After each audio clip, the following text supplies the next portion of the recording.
Hey, thank you for joining us today. My name is Angel Terrero, and I have the blessed privilege of being a part of the leadership team here at Princeton.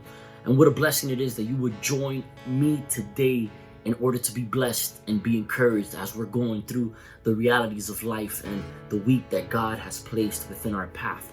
Hey, I've been facing one of the most challenging times and one of the biggest seasons in a very long time.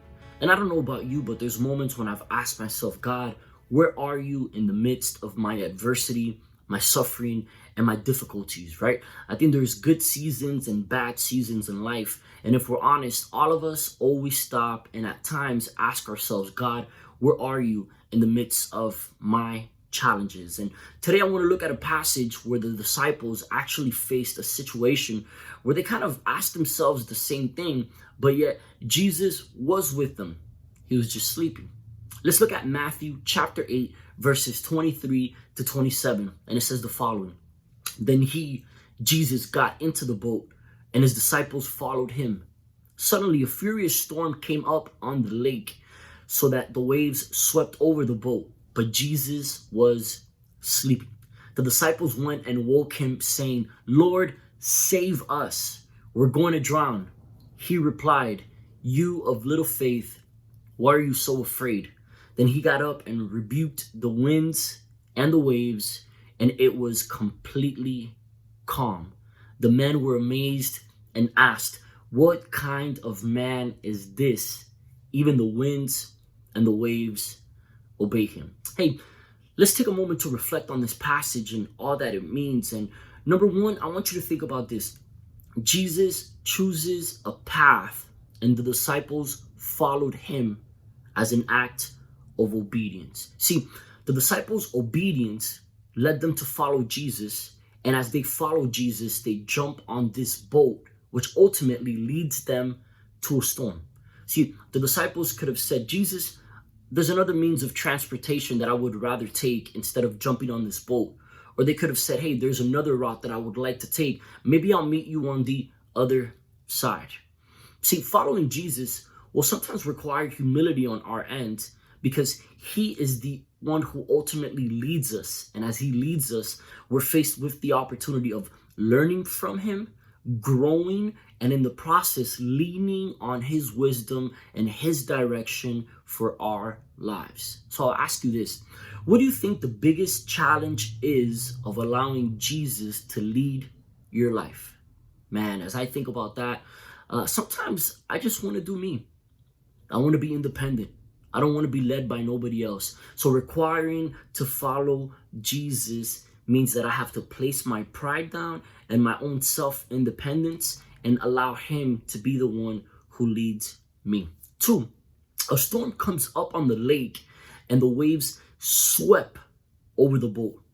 What this means is that the disciples choose to follow Jesus. Their obedience leads them to jump on this boat. And in the process, their obedience leads them into a storm.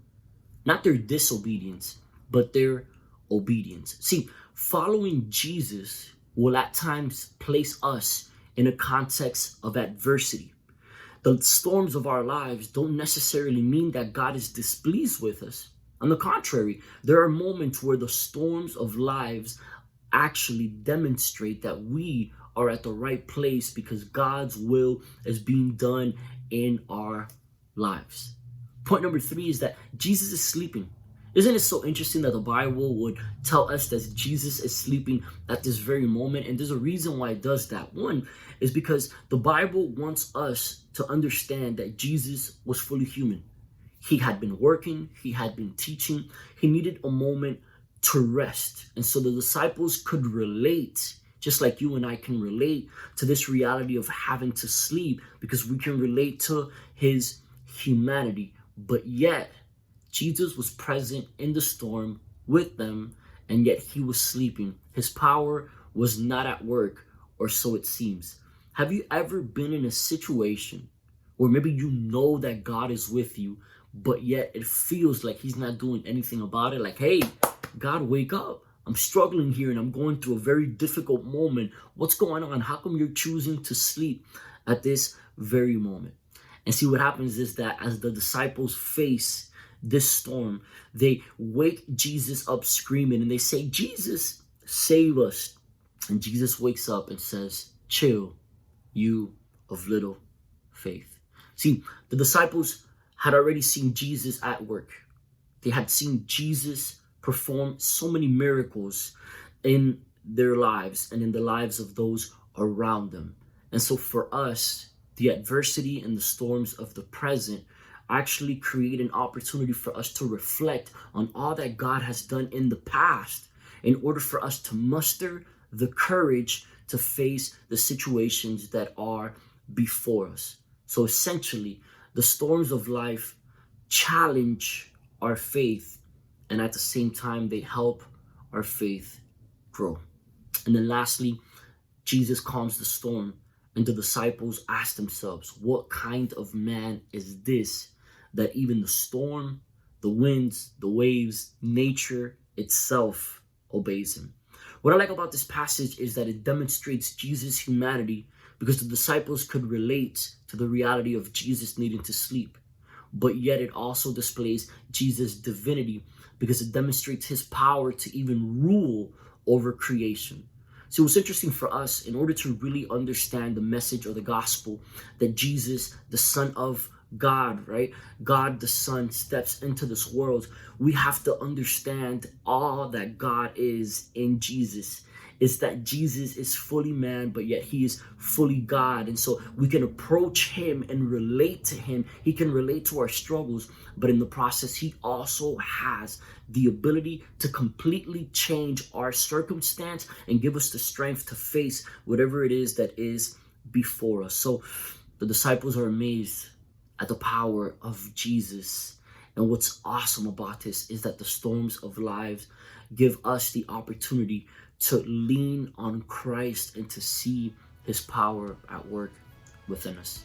Hey, I know there are some churches that preach that walking with Christ is nothing but smooth sailing, but I want to encourage you, it's not the truth.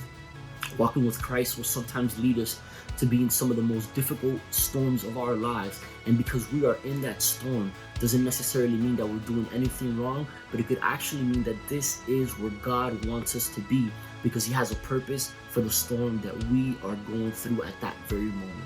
So I want to challenge you, stop, reflect on your life, and see what God is trying to do in the midst of this storm, because he has a purpose for the very challenges and adversities that surround your life at this very moment. Hope you can stop, reflect, and understand that God is with you even in the moments where it seems that he is not. God bless you. Thank you so much for taking the time to be with me today.